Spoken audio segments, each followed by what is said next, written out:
Hi அஸ்ஸலாமு அலைக்கும் friends. இன்றைக்கி எல்லாருக்கும் நல்ல நாளாமே என்னுடைய வாழ்த்துக்கள். ஓகேங்களா? எனக்கு என்ன பார்க்கலாம் அப்படின்னா, என்னோட மீஷோ ஆர்டர் பற்றி இன்றைக்கி பேசலாம் அப்படின்னு சொல்லிட்டு வந்திருக்கேன். என்ன அப்படின்னா, எனக்கு வந்து சரி நம்ம ஸ்மால் பிஸ்னஸ் தான் ஸ்டார்ட் பண்ணியிருக்கோம் அப்படின்னு சொல்லிட்டு வெறும் என்னோட ஃப்ரெண்ட்ஸ், ஃபேமிலிஸ், நெய்பர்ஸ் அவங்க கிட்ட மட்டும் தான் வந்து நேரில் ஷால்ஸாக காட்டி சேல்ஸ் பண்ணிட்டு இருந்தேன். சரி நம்ம எத்தனை பேர் அப்படி வாங்க முடியும், எனக்கு வந்து அந்தளவுக்கு யாரும் தெரியாது. ஸோ கொஞ்சம் அப்படி சொல்லி சேல்ஸ் பண்ணிட்டு சரி அப்படியே பண்ண முடியாது அப்படின்றதுக்காக சரி ஆன்லைனில் ட்ரை பண்ணுவோம். எனக்கு இந்த நான் அந்த மாதிரி வீடியோஸ்லாம் போட்டது கிடையாது ஆன்லைனில்.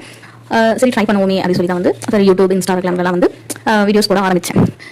சரி ஓகே காமர்ஸ் மீஷோலையும் நம்ம ட்ரை பண்ணி பார்க்கலாமே அப்படி சொல்லிட்டு தான் வந்து சரி. ஏன்னா வந்து மீஷோவில் வந்து கொஞ்சம் சேஃப்டியாக அந்த மாதிரி இருந்துச்சு.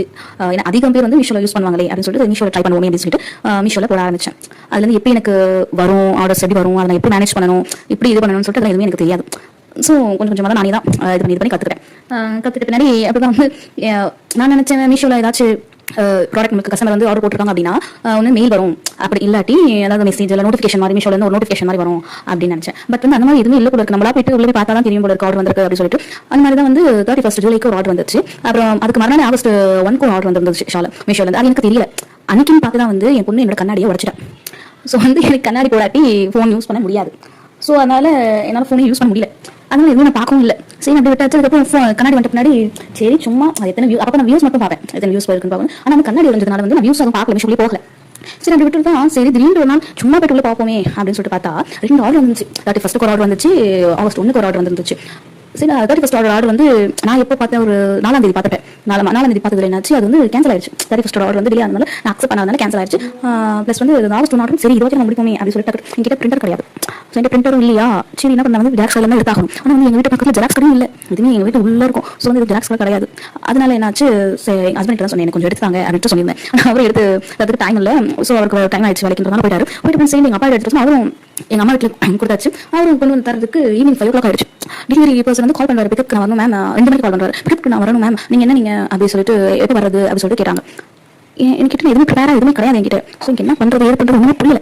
அப்படின்னு 5 மணிக்கு வந்துச்சு. நான் டெலிவரி பர்சன் கேட்டேன், நாளைக்கு வந்து எடுப்பீங்களா அப்படின்னு சொல்லிட்டு எடுப்போம் மேம் அப்படின்னு சொல்லிட்டு சொன்னாங்க. சரி ஓகே அந்த நம்பிக்கையில் கொஞ்சம் தைரியமாக இருந்தேன். அப்புறம் பார்த்தா மீஷோவில் போய் பார்த்தா அதுவும் கேன்சல் ஆயிடுச்சு. ஏன்னா ஆகஸ்ட் 1 வந்திருக்கு, நான் 4ஆம் தேதி இது பண்ணுறேன். ஸோ வந்து டைம் டிலே ஆனதுனால அதுவும் கேன்சல் ஆயிடுச்சு. ஏறி பிரிண்ட் எடுத்துட்டு வந்து வேஸ்ட்டாக போயிடுச்சு. ரொம்ப வெக்ஸ் ஆகிட்டு, ரொம்ப மனசு உடஞ்சு போயிட்டு என்னடா இது இப்போ தான் ஃபஸ்ட்டு ஒரு ஆர்டர் வந்துருக்கு, அப்படி விட்டுட்டோமே, கேர்லெஸ்ஸாக இருந்துட்டோமே, என்னடா எப்படி வருமா வராதான் சொல்லிட்டு ரொம்ப வேதனையாக இருந்தேன். இருந்துட்டு தான் ரொம்ப பார்த்துச்சேன்.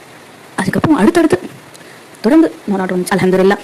ஃபஸ்ட்டு அதுக்கப்புறம் 2 ஆர்டர் வந்துச்சு. நம்ம ஹஸ்பண்ட் ப்ளீஸுங்க ஃபஸ்ட்டு ஒரு நாள் ஒரு ஆர்டர் வந்துச்சு. அதுக்கப்புறம் அதுக்கு எடுத்து கொடுத்துட்டு மறுநாள் அதுவும் கொஞ்சம் அப்பா அதை சொல்லி பண்ணிட்டு இருந்தார். சரி அது கொஞ்சம் ப்ளீஸ் எடுத்தாங்கன்னு சொல்லிட்டு அதை எடுத்துட்டு முடிச்சுட்டு அதுக்கு டெலிவரி பர்சன் வரது வெயிட் பண்ணி பார்த்துட்டு ஐயோ நான் வாங்கினா கால் பண்ணி அப்புறம் நான் வந்து எடுத்துட்டு போயிட்டு அது 2 இது கொடுத்து விடுறேன். அதுக்கப்புறம் இன்னொரு ஆர்டர் வந்துச்சு அல்ஹம்துலில்லாஹ். அதுக்கப்புறம் சரி இது பண்ண முடியாது அம்மா வீட்டுக்கு போகிறேன் அப்போ அப்படின்னு சொல்லிட்டு அந்த ஆர்டர் எடுக்கலாம் நம்ம சொல்லி எடுத்துட்டேன். சரி ஃப்ரைடே தான் வந்துச்சு. ஸோ எடுத்துட்டு அதுக்கப்புறம் சாட்டர்டே தான் டெலிவரி பண்ணுற மாதிரி இருந்துச்சு. நான் சொன்னேன் இல்லை நான் கொஞ்சம் மண்டே வாங்கினா அப்படின்னு சொல்லிட்டு அவர் மண்டே வாங்க இருக்கும் பயந்துட்டு எங்கள் ஆர்டர் கேன்சல் ஆகிடும் அப்படின்னு சொல்லிட்டு அல்ஹம்துலில்லாஹ் அதெல்லாம் அதோட கையில் கேன்சல் ஆகலை.